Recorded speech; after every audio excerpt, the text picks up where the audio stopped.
Have you ever felt like your life was over, even while you were still alive? That there was nothing left ahead, only memories in the past? I did. At 70, sitting in my worn-out armchair, looking out the window of my small house in some American suburb, I was sure my story was over. Widowed for 5 years, children estranged, friends who had said goodbye one by one, some to other cities, others to heaven. I was just another invisible old woman, waiting for the days to pass like dry leaves, carried by the autumn wind. But then, on that ordinary Tuesday in March, at 3:15 p.m., the phone rang. And that simple sound, which I had heard 1,000 times before, would change absolutely everything. The silence that precedes the storm. Let me go back in time a little so you understand where I was when it all began. My name is Eleanor, but everyone always called me Ellie. I was born in 1953 in a small town in Kansas, the daughter of a farmer and a teacher. I grew up with simple values: hard work, honesty, and family above all else. I married young, at 21, to Richard, a good man who worked as an accountant. We had 3 wonderful children: Michael, Sarah, and Jennifer. For 44 years, we built a life together. It wasn't perfect, of course.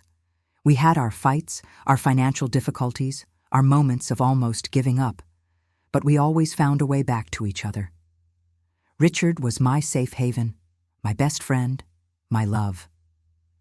When he suffered the fatal heart attack in 2018, part of me died with him.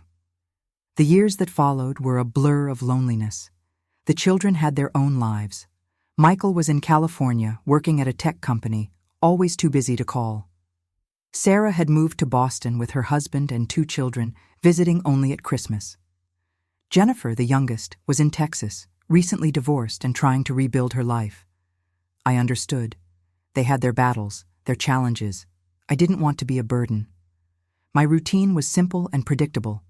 I woke up at 6 in the morning, made coffee, less than I used to when Richard was alive, but the habit was hard to break. I took my vitamins and blood pressure medication. I watched the morning news while eating toast with jam.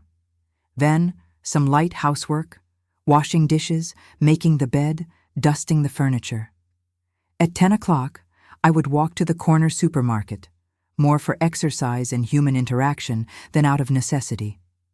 The young cashier, Melissa, always greeted me with a polite smile, but I knew it was just professional courtesy. Back home, I would prepare a simple lunch, usually a salad or soup. The afternoons were long. I would read, watch old TV shows, sometimes try to do crossword puzzles, although my eyesight wasn't as good anymore. The silence in the house was oppressive. Each room echoed memories. The kitchen where Richard and I used to dance on Sunday mornings while making pancakes for the kids. The living room where we watched movies cuddled up on the sofa. The backyard where we celebrated so many birthdays and summer barbecues. Now all of that was just a ghost of a past that would never return. I had resigned myself to this fate. After all, isn't that what happens when we get old? We become spectators of life, no longer participants. People talk about aging with dignity, about enjoying the golden years. But nobody talks about the cutting loneliness, about the feeling of irrelevance, about waking up every day and wondering, what for? My knees ached when I climbed stairs. My hands trembled when I held a teacup. My memory sometimes failed me. I'd forget the names of famous actors or where I'd put my glasses. These small signs that my body was giving up were constant reminders that I was in the last chapter of my life. A short chapter, probably without much happening. The phone call. It was a Tuesday like any other. The sky was cloudy, threatening rain. I had just finished my lunch, a bowl of tomato soup with some crackers, and was settling into my armchair for my afternoon nap. The television was on, tuned to some home renovation program that I wasn't really watching. Then the phone rang. These days, most of the calls I received were from telemarketers or scammers trying to steal information from elderly people. I almost didn't answer. My hand was inches from the phone when something made me pick it up. "Hello?" My voice came out hoarse, barely used. "Eleanor Thompson?" It was a young, professional female voice. "Yes, it's me. Who's speaking?" "My name is Rebecca Chen. I'm an attorney at the Morrison and Associates firm in New York. Do you have a few minutes? I have some important information regarding an inheritance." My first thought was, scam. I'd heard those stories before. People calling saying you inherited money from a distant relative in Africa or something like that. I was about to hang up when she said something that made me stop. "It's about your Aunt Vivian Clark." Aunt Vivian. I hadn't heard that name in decades. She was my mother's older sister, a woman who was always considered the black sheep of the family. In the 50s and 60s, when women were expected to marry and have children, Vivian chose a different path.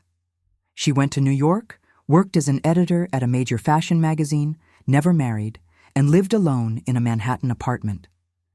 My conservative and religious family never approved of her choices. I remembered her from her rare visits to Kansas when I was a child. She would arrive, in elegant clothes, telling fascinating stories about the big city, about parties with famous writers, about trips to Paris and Rome. My little girl's eyes were glued to her, filled with wonder. But my parents didn't approve of these visits. They thought Vivian was a bad influence. When I was about 15, there was a big family fight. I never knew exactly what happened, but after that, Vivian stopped visiting. My mother refused to talk about her. It was as if she had been erased from the family. Years later, I heard rumors that she was still alive, still in New York, but I never tried to contact her. I felt it would be a betrayal to my parents. "Aunt Vivian?" I repeated, my voice weak. She's still alive?" "I regret to inform you that Mrs. Clark passed away 3 months ago, at the age of 97. I felt a pang of sadness, mixed with regret. Another person from my generation is gone, someone I could have known better if circumstances had been different. "The reason for my connection," Rebecca continued, "is that Mrs. Clark named her as a beneficiary in her will." I almost laughed. "There must be a mistake. I haven't spoken to my aunt in over 50 years. "There's no mistake, Mrs. Thompson. I have the will here. Your name is clearly specified. Mrs. Clark left you her apartment in Manhattan, along with its entire contents, and a sum of money that was in her bank accounts." My heart started beating faster. How much money?" "Approximately $250,000, after taxes." The phone almost slipped from my hand. $250,000, and an apartment in Manhattan. This couldn't be real. "Why me?" I managed to ask. "Why would she leave everything to me?" "There's a letter she left for you. I can mail it to you, but if you prefer, you could come to New York. There are legal matters that need to be resolved in person, and you'll need to see the apartment anyway." New York, the city that always seemed so distant, so impossible. The city where Vivian lived her extraordinary life while I lived my ordinary life in the heart of America. I need to think," I said. "Of course. But Mrs. Thompson, I need you to know, the apartment is incurring maintenance fees. The longer this takes, the more costs will accumulate. It would be best to resolve this soon." She gave me her office number and email address. After I hung up, I sat in the armchair for hours, phone still in hand, trying to process what had just happened. The decision I spent the entire night awake. My mind was a whirlwind of thoughts. Part of me was skeptical. It still seemed like an elaborate scam. But another part, a part I thought had died with Richard, was excited, scared, hopeful. I couldn't quite put my finger on it. The next morning, I called Michael, my oldest son. He's always been the most practical, the most down-to-earth.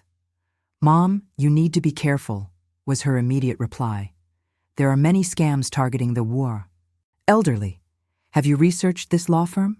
"No, Leave it to me. I'll check it out and call you back." 2 hours later, he called.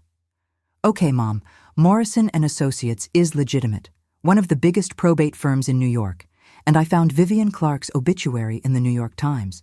Apparently, she was a major, highly respected editor. This is real. Something in his voice had changed.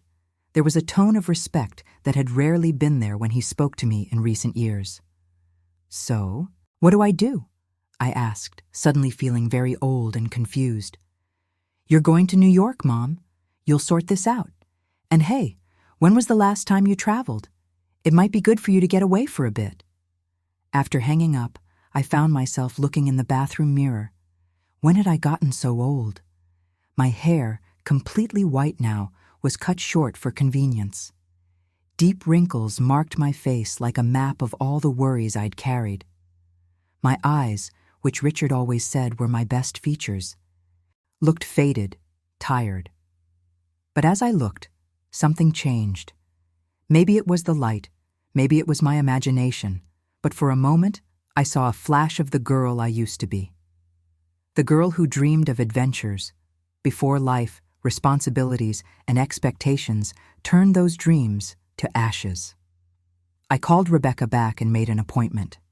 In a week, I would be going to New York. The journey I hadn't flown in 15 years. The last time was for Sarah's wedding in Boston. I remember Richard beside me, holding my hand during the turbulence, making jokes to distract me from my nervousness. The idea of flying alone was terrifying. Michael offered to go with me, but I refused. I couldn't explain why, but I felt this was a journey I needed to make alone. Sarah sent detailed text messages about how to use taxi apps on my cell phone. Jennifer called and spent 30 minutes instructing me on safety in big cities. The airport was frantic. People were running around, looking at their cell phones, dragging suitcases. I felt completely out of place, a relic from another era. A young airline assistant helped me check in. I had forgotten how digital everything was now, and even accompanied me to the gate. During the flight, I kept looking out the window. The clouds looked like cotton. The sky was infinitely blue. I thought of Vivian, making this same journey decades ago, leaving behind everything she knew in search of something more. Was she afraid? Did she regret it? When the plane landed at LaGuardia, I felt a wave of panic. What was I doing? I was a 70-year-old widow from a small town, going to the biggest city in the country. But then I thought of the empty apartment waiting for me to return, the empty days stretching endlessly ahead, and I kept walking. The taxi ride to Manhattan was quite an experience. The driver drove as if he were in a race, weaving between cars, honking constantly. Through the window, I saw the city rising before me.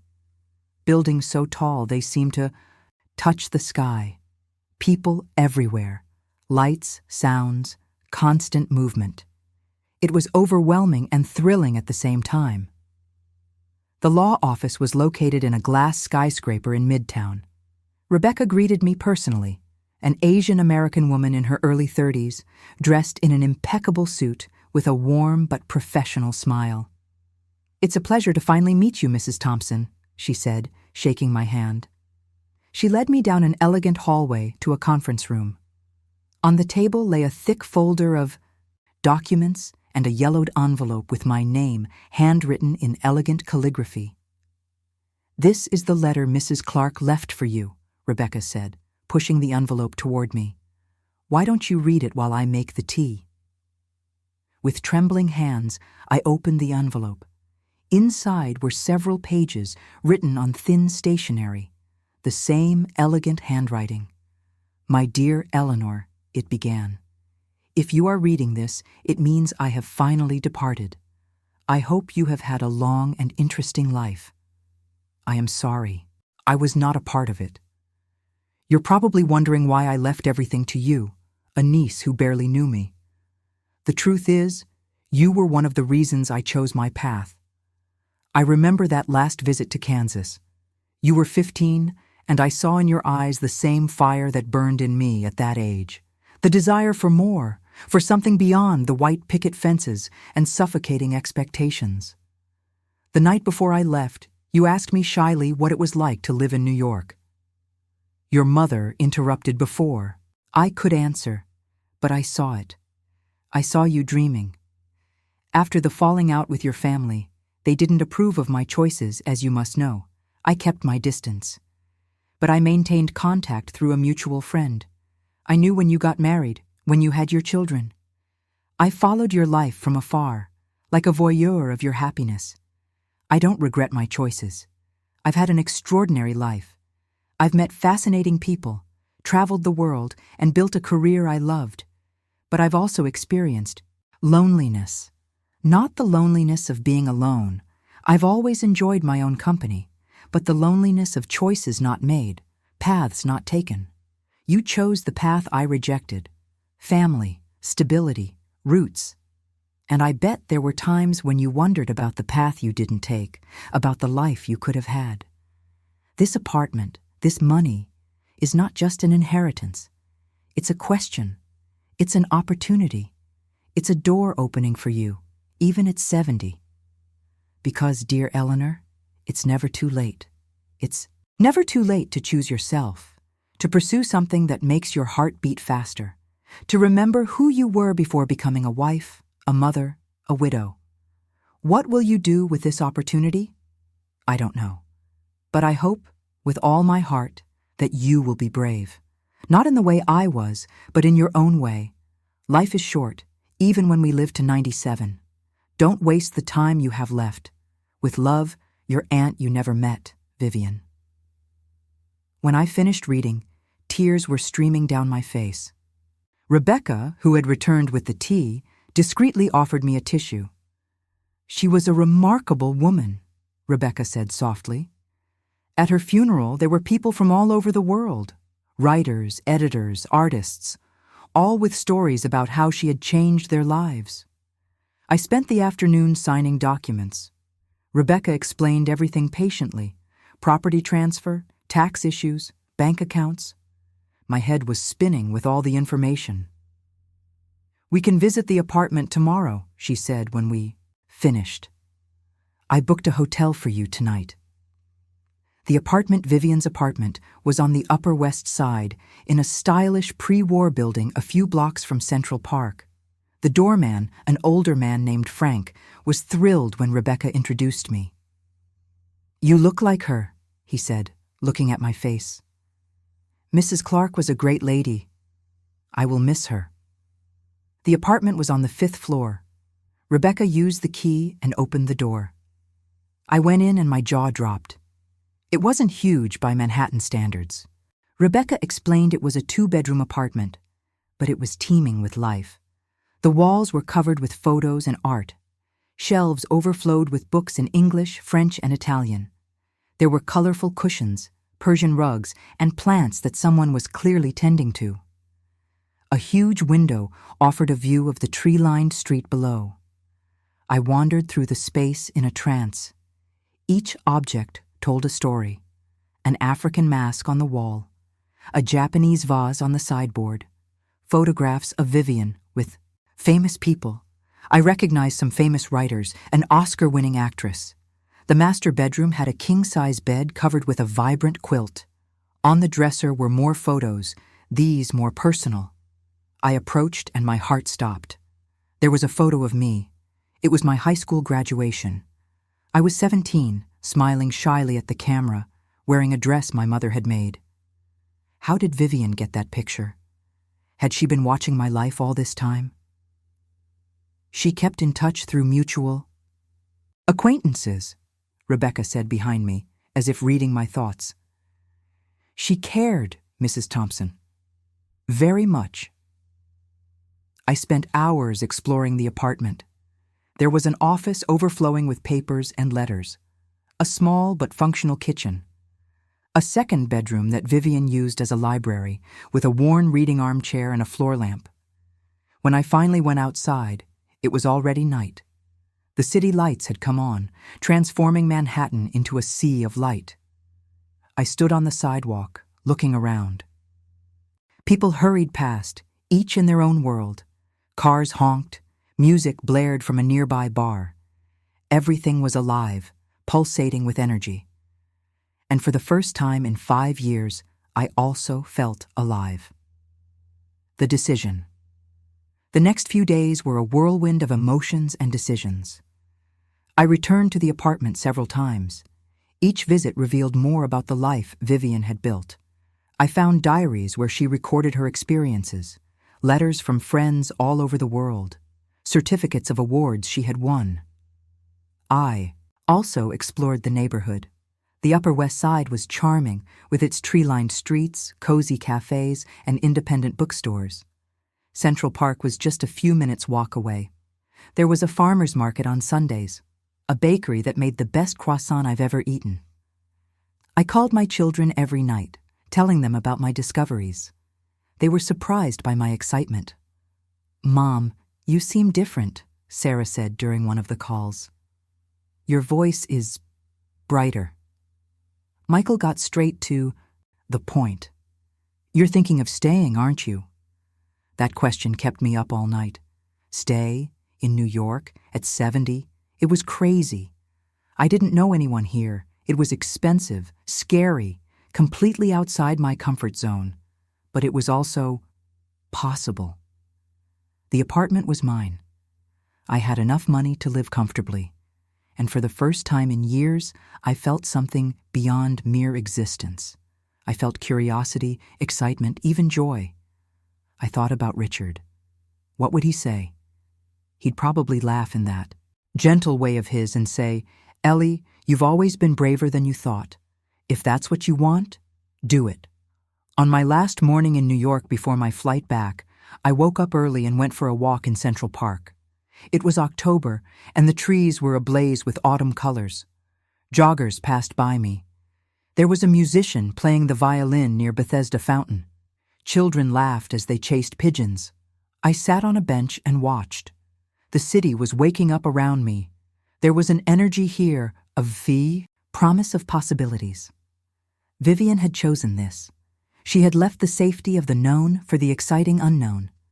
And she lived to be 97, surrounded by love and respect, having lived an extraordinary life. I picked up my cell phone and called Rebecca.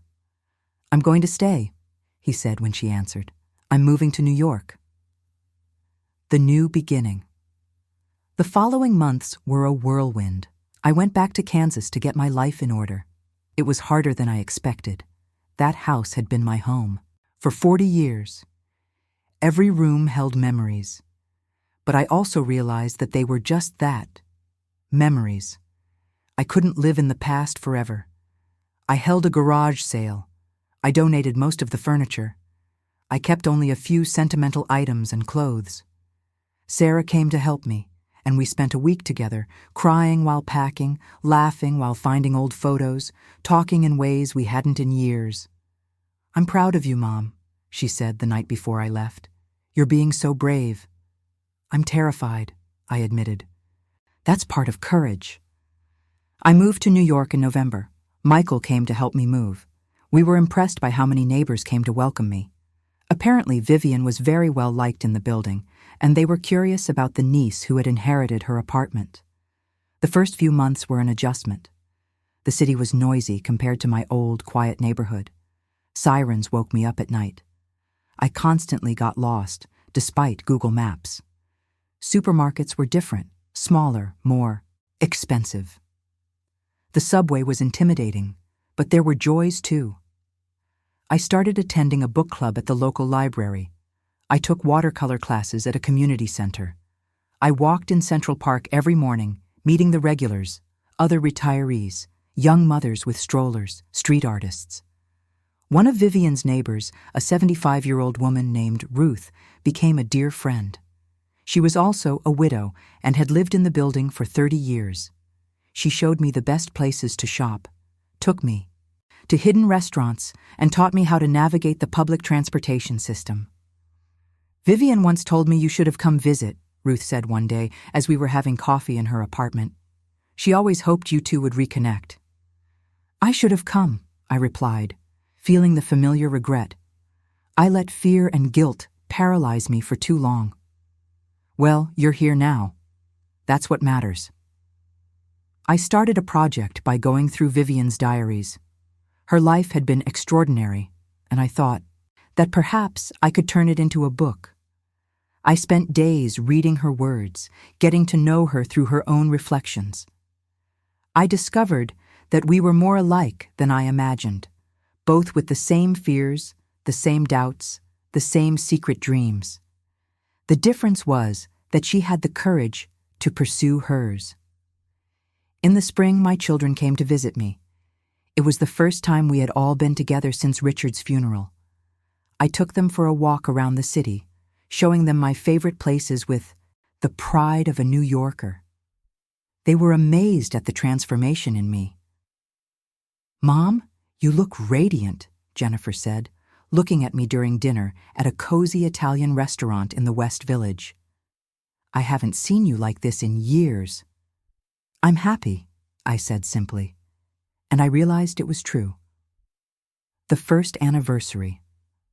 I thought my story ended at 70, but I discovered I was just turning the page to an even more exciting chapter.